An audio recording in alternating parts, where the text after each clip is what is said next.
On évoque un marché mondial de la formation, une internationalisation de l'offre de formation, une marchandisation, voire une ubérisation de la formation, rendue possible par le numérique. Comment imaginez-vous l'université de demain dans ce contexte?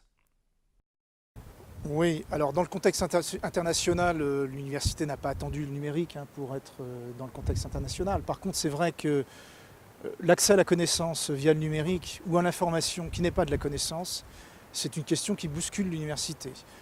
Néanmoins, il faut bien faire le distinguo entre ce qui est de l'information disponible sur les réseaux et ce qu'on en fait en termes de connaissances. Et là, l'université a toujours un rôle fondamental à jouer.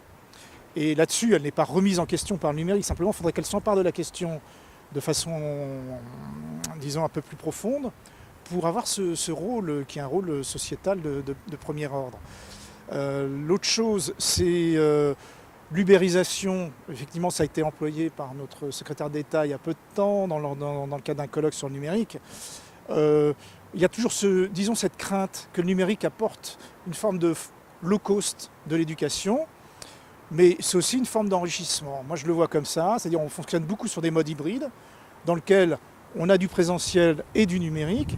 Et pour l'expérience de nos étudiants, c'est d'autant plus bénéfique, d'autant que sur le modèle français, qui est un modèle transmissif où l'étudiant est quand même exclu du dispositif, il n'est pas au centre des dispositifs de formation, le numérique et les dispositifs numériques donnent la possibilité de remettre au centre l'étudiant et de le faire devenir acteur de sa formation, ce qu'il a quand même du mal à faire en France. Et ça, le numérique, par des processus d'individualisation, peut le faire. Donc ça, j'y crois.